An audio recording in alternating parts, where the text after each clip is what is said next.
Some forsake the assembly of God. அப்படி விட்டு விட்டீங்கன்னா If you forsake the assembly, உங்களுக்கு வேறொரு பலி இனி செலுத்துவதற்கு இனி இல்ல. there's no more sacrifice for you to be offered. ஒரு முறை உங்களுக்காக பலி ஆயிட்டாரு. Once he's already given us a sacrifice. திரும்ப தேவ சமூகத்தில் அவரை சிலுவையில் அறைவதற்கு சமானமாகுது. It is like you are again sacrificing him or crucifying him again. அப்ப சபை கூடி வருதல விட்டுறவங்களுக்கு என்ன நடக்குமா? So what will happen to them? Those who forsake the assembly of நியாய God, தீர்ப்பு வரும் என்று said, பயத்தோட எதிர்பார்த்துக்கிட்டு therefore no, நான் பார்த்திருக்கிறேன். you wait for the judgment, waiting for the very indignation which will devour. தயவு செய்து அன்பா சொல்றேன் உங்களிடத்துல. Please, I'm pleadingly with love I say to you. கூப்பி சொல்றேன். I take you my hand and say, தயவு செய்து சபை ஆராதனை விட்டாதீங்க. please do not forsake the assembly of God. சபை ஆராதனை விட்டுட்டு கல்யாணத்துக்கு போனேன்.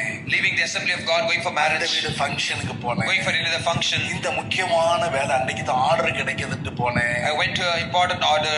ஆர்டர் கிடைக்குதுன்னு போனேன். I went to an important order. எனக்கு முடியல. It's not. அதனால வீட்ல உட்கார்ந்துட்டு ஆன்லைன்ல இருந்து பார்த்துக்கிட்டு I'm sick. இருக்கேன். I'm observing the service through online. நீ ஏன் அங்க இருக்கிற பேசாம போய் ஐசியூ வார்டுக்கு போய் அங்க அனுப்பி விட்டுருவாரு ஆண்டவர். கமலம் இன்னைக்கு சொல்றேன். Let me tell you, if God will make you to go to ICU, why you are sitting there? செத்தாலும் தேவ சமூகத்திற்கு வந்து செத்துரு. If you want to die, you have to come to God. பலவீனத்தை கர்த்தர் பாப்பாரு. The Lord God will see you. வியாதியோட நீ வர்றிய. You're coming with disease. வரத கர்த்தர் பார்த்துக்கிட்டே இருப்பாரு. The Lord God will watch you then. வரத பார்த்து கர்த்தர் என்ன செய்வாரு? What the Lord will do. இங்க வரும்போது வியாதியா வருவோம்.